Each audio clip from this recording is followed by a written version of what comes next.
Ang wala na, yung hindi na sila tatanggap ng bagong estudyante for grade 11. Alin po ang totoo?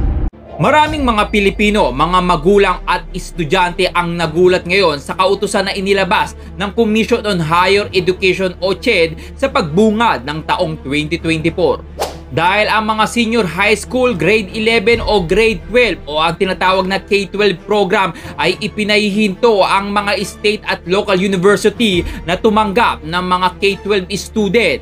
Bakit kaya? Ano po ang basis ng inyong inilabas na memorandum kaugnay ng pagpapatigil ng senior high school program sa mga state universities and colleges at pati na rin po sa mga local universities and colleges? Ngayon, tapos na ang transition period.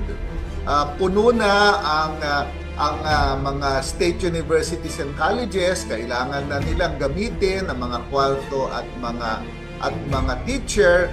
Kaya wala nang basihan para sila ay magpatuloy na mag-offer ng senior high school.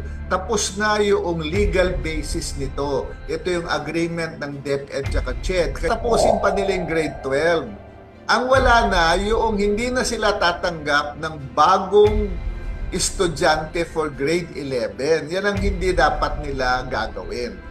Kasi nga, wala nang legal basis to do it. Pero yung naka-enroll na grade 12, syempre kailangan patapusin mo yan.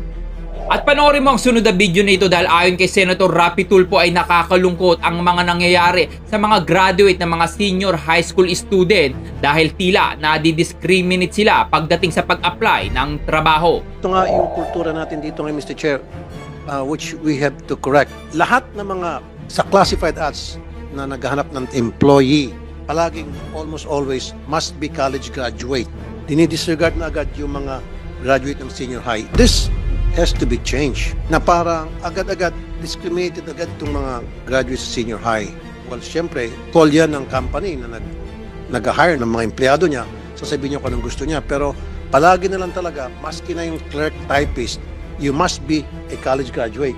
Pag pumunta ka sa Amerika, there's no such thing na must be a college graduate. Sinasabi agad diretso kung ano yung requirement, ano yung responsibilities, ano yung experience ang kailangan.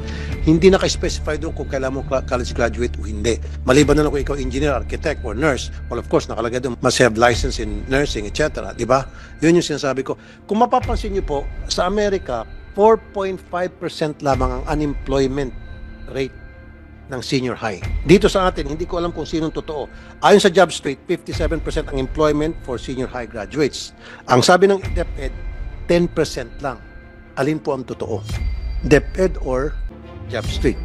Honor, may I clarify yung 57.7%? It is awareness lang of enterprises for senior hiring, okay. Senior high. Thank you. So hindi po siya employment rate. So therefore, 10% lang ang nakakapagtrabaho ng mga senior high after graduation. Wow! Marami sa kanila, it's either hindi natatanggap, so dumidiretso sa college or pupunta pa sa TESDA. So bakit pa tayo merong K-12? What is the reason why we still have this K-12? Di ba para after graduate nila sa senior high, magkakaroon sila employment, makakatulong sa kanilang family, etc. etc. Dito pala, pag nag-K-12 ka, only 10% of you guys that will graduate this year will get a job. And what is the DepEd doing about this? Kasi last year, noong December 2022, we did a job fair for K-12. And may mga vacancies, about 9,000. And marami pong, 116 were hired. Basically as cashier, sales agent, and service crew.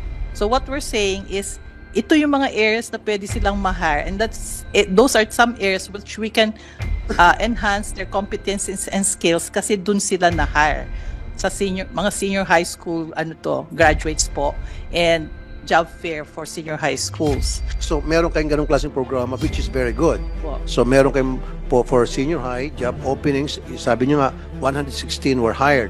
What happened to those that weren't hired? Iba po kasing qualifications kailangan college graduate.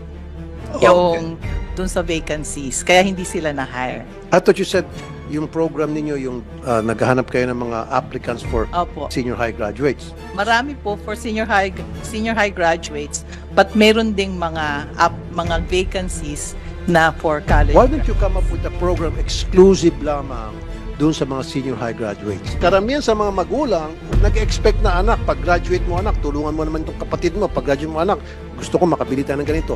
Huwag na po yung magte-training pa rin sila. Parang, di ba? Kaya nga, dapat pagka-graduate sila sa senior high, matik, meron silang trabaho. Yun po yung gusto ko sana mangyari. Kumbaga, mababaan natin yung percentage ng unemployed na mga graduate senior high. Kasi sinasabi natin, we have to compete globally. Of course, naintindihan ko yan. Pero the difference is, ibang kultura natin dito, ibang kultura sa ibang bansa. Dito kasi dinidiscriminate pag hindi ka graduate ng college. It's a fact. At ito ang ilan sa mga komento ng ating mga netizen tungkol sa K-12 program. Kung kailan may K-12 na, hirap na mga kabataan magbasa, hindi na marunong mag-spelling, ang tatamad pa, pati Sabado-Linggo nasa school kaya madaming project. Pagka-graduate, hindi pa rin tatanggapin mag-apply ng work kasi kulang pa rin, kailangan college degree. Mas mabuti na nga, natanggalin na lang yan. Yes, nakakatagal lang yan sa pag-college ng mga bata eh. Sa tingin ko naman, wala din namang kwenta yung K-12 kasi nga, pag nag-apply ka ng trabaho, hahanapin, college graduate. Kaya naman na-share mo na ang video na ito para malaman kung marami bang talagang hindi sang-ayon sa K-12 program. Ikaw, bilang isang Pilipino, magulang o estudyante, pabor ka ba na tuluyan ng ipatigil ang K-12 program? Bakit? Well, i-comment mo na ang iyong reaksyon sa video sa baba.